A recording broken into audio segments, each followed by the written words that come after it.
তুমি অজান্তেই বেঁধেছ হৃদয়। পর্ব ৩ লিখেছেন মুন্নি আক্তার প্রিয়া। অনুর বড় ফুপু পারভিন বেগম, তার ৩ ছেলে সূর্য ইসলাম, সায়েম ইসলাম এবং সিয়াম ইসলাম। সূর্য অনুর চেয়ে ১ বছরের ছোট। এবার উচ্চ মাধ্যমিক পরীক্ষা দেবে। সায়েম ক্লাস 8-এ পড়ে এবং সিয়াম পড়ে ক্লাস 5-এ। পারভিন বেগমের কোনো মেয়ে নেই, তাই ভাইদের মেয়েদের প্রতি তার ভীষণ টান। বিশেষ করে জুই এবং অনু। চৌধুরী বাড়ির প্রথম কন্যা সন্তান বলে ফুপু ওদের দুজনকে একটু বেশিই ভালোবাসেন। অনুর কান্নাকাটি বড় ফুপুই থামিয়েছেন। দোকান থেকে আইসক্রিম কিনে খাইয়েছেন। অনুর হাতের চুলকানিও কমে গেছে। কান ধরেছে সে, আর কখনো কচুতে হাত দেবে না। বড় ফুপু তাকে একসাথে 10টা আইসক্রিম এনে দিয়েছে। এখন সে 3 নাম্বার আইসক্রিম খাচ্ছে ঘরে বসে বসে। সূর্য তার দরজার সামনে দাঁড়িয়ে জিজ্ঞেস করল, আসবো? অনু বিছানায় বসে পা দুলাচ্ছিল আর আইসক্রিম খাচ্ছিল। দরজার দিকে তাকিয়ে বলল, আয়। সূর্য গিয়ে অনুর পড়ার টেবিলটা টেনে বসল। পুরো রুমে চোখ বুলিয়ে বলল, তোমার রুমটা কিন্তু অনেক সুন্দর। অনু জবাব দিল না। সূর্য বিছানার দিকে তাকিয়ে দেখল, প্রায় অনুর সমান বড় একটা টেডি বিয়ার এবং ছোট ও মাঝারি সাইজের বেশ অনেকগুলো পুতুল আছে। সূর্য কৌতূহলী কণ্ঠে বলল, তুমি ঘুমাও কোথায়? অনু ভ্রু কুঁচকাল, কপালে ভাঁজ ফেলে বলল, কোথায় ঘুমাই মানে? আমার রুমে এত বড় একটা খাট, তোর চোখে পড়ছে না? তুই তো রায়ান ভাইয়ের মতো কালো চশমাও পরিসনি, তাহলে সমস্যা কি? চোখে কম দেখিস? চোখে আমি ঠিকই দেখি। ঠিক দেখি বলেই তোমাকে প্রশ্নটা করেছি। সব জায়গা তো পুতুলগুলোই দখল করে নিয়েছে। তোমার ঘুমাবার জায়গা কোথায়? এখানেই ঘুমাই আমি, তোর এত ভাবতে হবে না। তুমি সবসময় আমার সাথে এমন করো কেন? কেমন করি? এমন যেন ছেদ করে উঠো কিছু বললেই। হেসে কথা বলতে পারো না? না, পারি না। সূর্য রাগে বসা থেকে উঠে গেল। চিবিয়ে চিবিয়ে বলল, তোমার জন্য রায়ান ভাই একদম ঠিক আছে।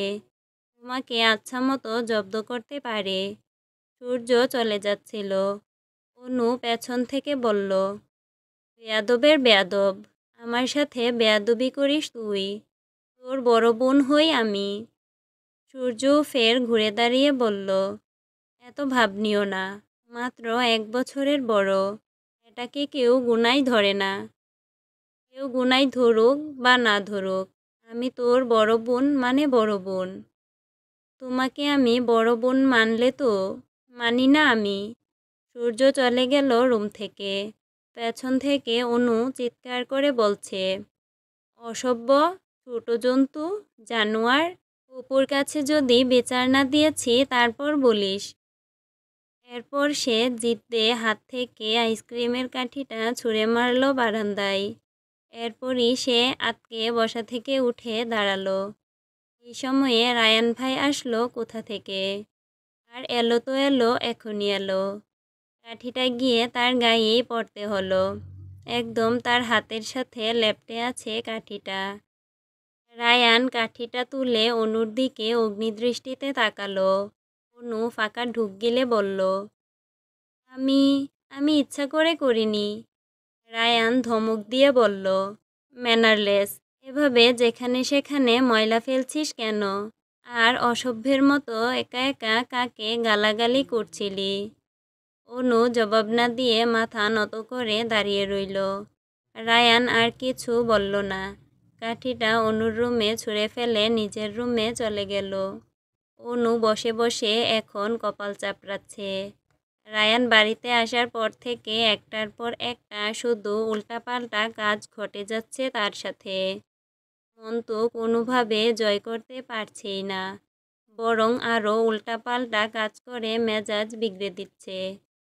কবে যে এই নিষ্ঠুর লোকের মনটা সে গলাতে পারবে। রাতে আজ রায়ানের পছন্দের কচু শাক দিয়ে চিংড়ি মাছ রান্না করা হয়েছে। খুশি হওয়ার বদলে রায়ান শঙ্কিত হয়ে জিজ্ঞেস করল, অনুর সেই জংলা কচু নাকি? মুখটা চুপসে গেল অনুর। জুই মুচকি হেসে বলল, ভাইয়া এভাবে কেন বলছো? কচু শাক তো আর অনু লাগায়নি। ভাগ্যিস ও লাগায়নি গাছ, তাতেই এই অবস্থা। বড় চাচি ধমক দিয়ে বললেন, সবসময় এমন করিস কেন ওর সাথে? ওই কচু শাক তোর ফুপা নিয়ে এসেছে সাথে। রান্না করার পর খেয়ে দেখেছি, গলা চুলকাবে না, নিশ্চিন্তে খা। ফুপা কিভাবে জানলো আমি কচু শাক খেতে চেয়েছি? ছোট ফুপি বললেন, আমি ফোন করে বলেছিলাম, তুই খেতে চেয়েছিস বলে কথা। তোমরাও না ফুপু? দাদা তখন হেসে বললেন, দাদা ভাই, এখনই ফুপুদের চাচিদের আদর যা খাওয়ার খেয়ে নে, পরে বউ এলে কিন্তু আর এসব পাবি না, তখন তো বউয়ের আঁচল ধরে ঘুরবি। কথা শুনে অনু আর চোখে তাকালো রায়ানের দিকে। রায়ান মুচকি মুচকি হাসছে। গোমরামুখো ছেলেটাকে হাসলে কি সুন্দর যে লাগে। তাও মুখটা গোমরা করে রাখবে কেন? কি সমস্যা? হাসির জন্য কি তাকে কোনো ট্যাক্স দিতে হয়? হয় না তো। তাহলে হাসতে কি সমস্যা? উল্টো অনুর সাথে কথা বললেই খ্যাত খ্যাত করতে থাকে সবসময়। রায়ান হেসে বলল, এরকম হলে বিয়েই করব না কখনো। রিয়াদ ভাইয়ার মতো আইবুড়ো হয়ে থাকবো। অনু চোখ পিট পিট করে তাকালো। মনে মনে বলতে লাগলো, হ্যাঁ, খেয়ে দে তো কাজ নেই আর। পরে আপনার জন্য আমাকেও আইবুড়ো হয়ে থাকতে হবে। বড় ফুপি বললেন, তো রিয়াদ ভাই আইবুড়ো থাকবে কে বলল? ওকে এবার আমরা বিয়ে করিয়েই ছাড়ব। রায়ান রিয়াদের দিকে তাকিয়ে ভাত মাখতে মাখতে বলল, তাই নাকি? ভাইয়া বিয়ে করবে? তারপর বাবার দিকে তাকিয়ে বলল, আব্বু, ভাইয়া তাহলে বিয়ে করবে? রমিত চৌধুরী দীর্ঘশ্বাস নিয়ে বললেন, আমি জানি না রে বাপ, তোদের বিয়ে দেখে মনে হয় না আমি মরতে পারবো। রিয়াদ কিছুটা বিরক্ত হয়ে শান্ত কণ্ঠে বলল, আহা আব্বু, এসব কী ধরনের কথাবার্তা? আমি বিয়ে না করলে তাতে কি হলো? রায়ান তো আছে, ওর তো এখন পড়াশোনাও শেষ, ওর জন্য মেয়ে দেখো তোমরা। রায়ান বাধা দিয়ে বলল, আমাকে বলির পাঠা করিস না ভাইয়া। দাদু এবার বিরক্ত হয়ে বললেন, তোদের কাউকেই বিয়ে করতে হবে না, বিয়ে দেব আগে জুইকে। জুই নেকা সুরে বলল, না দাদু।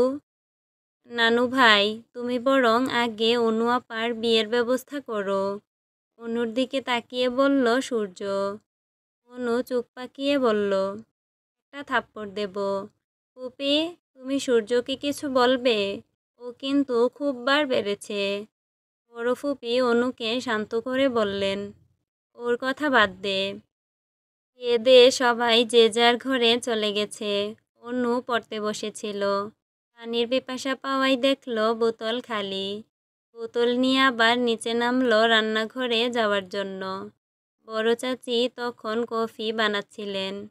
ফিল্টার থেকে পানি ভরে চলে আসার সময় বড় চাচি বললেন, অনু কি উপরে যাচ্ছিস? হ্যাঁ। কফি 2টা নিয়ে যাবি মা? রিয়াদ আর রায়ানকে দিয়ে দিবি। পারবি? হ্যাঁ পারবো, দাও আমাকে। লিলিকে চা দিয়ে তোর ফুপুদের রুমে পাঠিয়েছি, এখনও আসার নাম নেই। দেখ গিয়ে গল্প জুড়ে দিয়েছে মনে হয়, ওকে নিচে আসতে বলবি। আচ্ছা ঠিক আছে।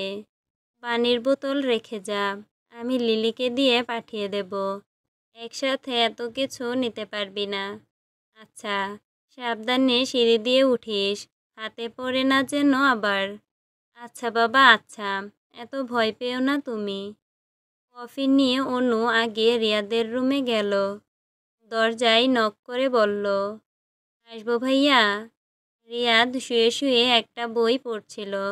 অনুকে দেখে উঠে বসে বলল, আয়। অনু একটা মগ এগিয়ে দিয়ে বলল, আপনার কফি। রিয়াদ মগটা তড়িঘড়ি করে অনুর হাত থেকে নিয়ে বলল, তুই কেন এনেছিস? লিলি খালা কোথায়? লিলি খালা মনে হয় ফুপুদের সাথে গল্প করছে। ও, তাহলে আমাকে বলতি আমি গিয়ে নিয়ে আসতাম। সমস্যা নেই ভাইয়া। সমস্যা আছে, যদি হাতে পড়ে যেত। পড়েনি তো, তবুও গরম জিনিস থেকে সাবধান। আচ্ছা, এখন যাই, রায়ান ভাইয়ার কফিটা দিয়ে আসি। ঠিক আছে, যা। অনু রায়ানের রুমের সামনে গিয়ে চুপ করে দাঁড়িয়ে পড়ল। বুকের ভেতর ঢিপ ঢিপ করছে হঠাৎ, অথচ এতক্ষণ কিন্তু তার এরকম কোনো অনুভূতিই হয়নি। নিজেকে ধাতস্থ করে অনু দরজায় নক করে বলল, আসবো?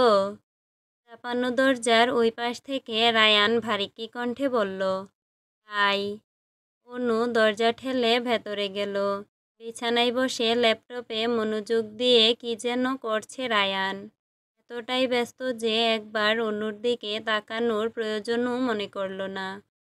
অনু নিস্তেজ কণ্ঠে বলল, আপনার কফি বড় চাচি পাঠিয়েছে, টেবিলের উপর রাখ। টেবিলের উপর কফির মগ রেখেও অনু ঠাই চুপচাপ দাঁড়িয়ে রইল। প্রায় মিনিটখানেক পর কফির মগ নিতে গিয়ে রায়ান দেখল অনু এখনও যায়নি। সে কফিতে চুমুক দিয়ে বলল, যাসনি কেন এখনো? কিছু বলবি? মনোযোগ দিয়ে এত কি করছেন ল্যাপটপে? অনুর কণ্ঠে অভিমান ঝরে পড়ছে।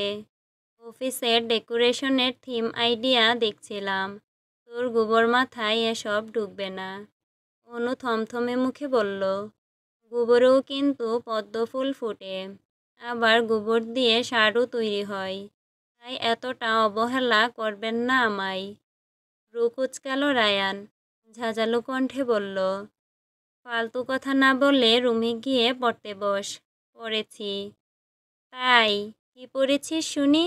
যা, বই নিয়ে আয়, পড়া ধরব তোকে। আপনার কাছে তো আমার পড়া হবে না। কেন হবে না? ভয়ে সব গুলিয়ে যাবে। ভয় পাওয়ার কি আছে? আমি ভাগ নাকি ভাল্লুক? এগুলো সব আজগুবি অজুহাত। যাই হোক, যা তুই এখন। তোর সিরিয়াসনেস না থাকলেও আমার কাজ নিয়ে সিরিয়াসনেস আছে।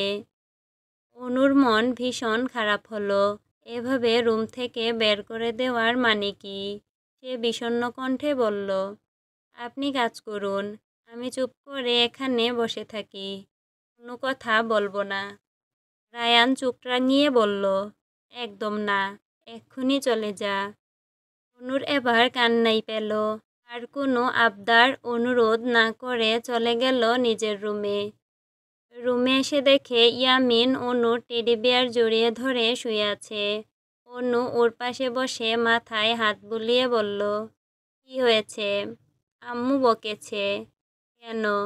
ঘুমাতে বলেছিল, ঘুমাইনি তাই। কেন ঘুমাসনি? ঘুম আসছে না। তুমি কি আমাকে একটা গল্প শোনাবে আপা? আমি তো গল্প পারি না শোনা। তবে হ্যাঁ, তুই চাইলে গান শোনাতে পারি, শুনবি? ইয়ামিন খুশি হয়ে বলল, হ্যাঁ, দাঁড়া, গিটারটা নিয়ে আসি। অনু ওয়ার্ড্রোবের উপর থেকে গিটারটা নিয়ে এলো। একটা সময়ে এটা রায়ানের ছিল, এরপর অনুকে দিয়ে সে নতুন একটা কিনেছে। তখন থেকে এটা অনুর গিটার, খুব যত্ন করে রেখে দিয়েছে। রায়ানের মতো অত ভালো গিটার বাজাতে না পারলেও মোটামুটি ভালোই পারে। অনু গিটার নিয়ে কোন গান গাইবে ভাবতে লাগলো। এরপর রায়ানের কথা ভেবে নতুন গান শুরু করলো সে। এ প্রণয়ে অন্ধ হলাম, প্রাণের আলো তুমি, দুঃখ এলে ভুলে যেও না, বাঁচব না তো আমি। এ প্রণয়ে কথা দিলাম, সূর্য চন্দ্র তারা, সাক্ষী থেকো মরণ যেন হয়, হয় না তোমায় ছাড়া। আমি তোমার মনের ভেতর, একবার ঘুরে আসতে চাই। আমাকে কতটা ভালোবাসো, সেই কথাটা জানতে চাই। ভালোবাসার যত কথা, হৃদয় দিয়ে শুনতে চাই। তুমি শুধু আমার হবে, পৃথিবীকে বলতে চাই, রায়ান এবং অনুর রুমটা পাশাপাশি পড়েছে, তাই অনুর গান সব থেকে ভালো সে শুনতে পেয়েছে। অন্যরাও তার গান শুনেছে, কিন্তু রায়ানের কাজের মনোযোগ নষ্ট হচ্ছিল। সে অনুকে ধমকানোর উদ্দেশ্যে রুমে আসতেই জানালা দিয়ে দেখতে পেল কতটা আবেগ নিয়ে অনু গান গাইছে। অন্যদিকে দুই গালে হাত রেখে মুগ্ধ হয়ে অনুর দিকে তাকিয়ে আছে ইয়ামিন। এই দৃশ্য দেখার পর আর ধমকাতে পারল না রায়ান। উল্টো জানালার পাশে দাঁড়িয়ে চুপচাপ অনুর গান শুনছিল। হঠাৎ কাঁধে কারোর হাতের স্পর্শ পেতেই হকচকিয়ে পেছনে তাকালো। দেখল রিয়াদ জিজ্ঞাসু দৃষ্টিতে তাকিয়ে আছে। রায়ানের দিকে তাকিয়ে ফিসফিস